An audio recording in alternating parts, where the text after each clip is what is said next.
The country is facing this huge challenge to make new properties energy efficient, let alone retrofitting the older properties, and that's a huge challenge on its own. So how does insulation play a part in meeting this equation?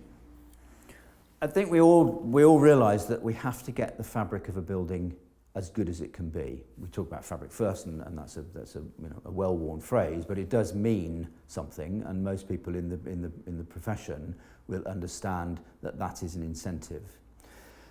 We recently produced a publication called Insulation for Sustainability, which was carried out by an independent energy consultant, ex-CO2, and that goes into a lot of detail about the importance of insulation in our buildings.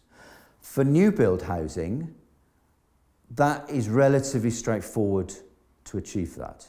You set the standard and you build to that standard, you inspect it to make sure it's compliant, and you sign it off.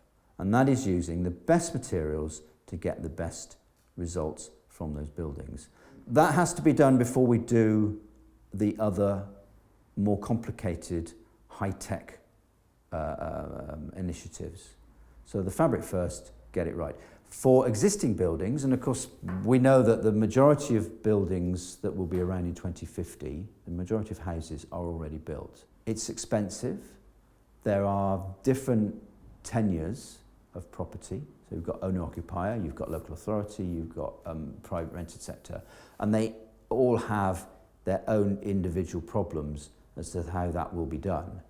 But we do know that we have to get the fabric right first, and that means putting in high quality, highly thermally efficient insulation into those buildings.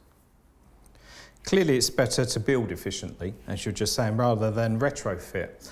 But almost 100% of existing properties in this country require modification of some sort to help meet this net carbon zero target. What are the must-dos, do you think, that every household should be doing at the moment to help meet that net zero carbon goal? That's quite a difficult one because, as I said, there's different types of ownership, different tenure, and we all should be living in a more efficient way. So we need to make sure that the light bulbs and things like that are done. But those are relatively small gains.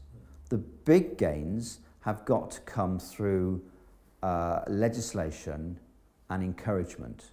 And if we look at the three main types of tenure, the local authority housing association, that should be relatively straightforward. You have a landlord or an owner that is in control of that property for a long period of time. So they have a really good incentive to make sure that they make those properties as energy efficient as they can.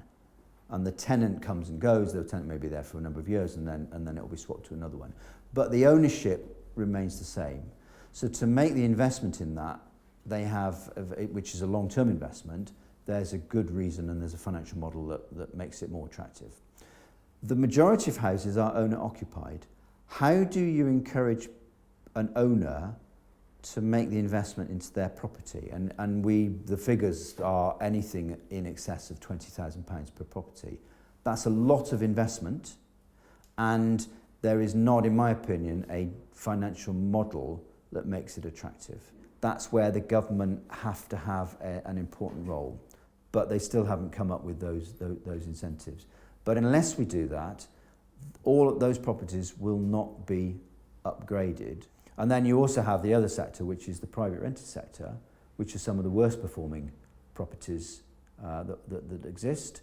And that again has its own unique problems in that the owner doesn't live in the property, the tenant doesn't own the property. So is there an incentive for the tenant to invest in a property that they don't own? Probably not. The landlord isn't responsible for the bills. So is there an incentive there for them to spend that sort of money and make that investment? The overall objective is that we have to improve these properties, and there is a role for everybody, from government, local authorities, occupiers, owners, to look at how we're going to do that. And nobody's come up with that model yet. They keep talking about we're going to do it, but there is no financial model yet in place to make it happen. Can bodies such as the IMA play an important part in driving that conversation with energy standards? I would hope so, and a lot of the work we do is about putting these messages out there. We try and inform, we try and we respond to consultations, we produce material that's educational. So yeah, we all have a role to play in the conversation. Can we drive policy? No, we can't, but what we can do is we can highlight the areas where we think there needs to be work done, and the things that I've just described are examples of that.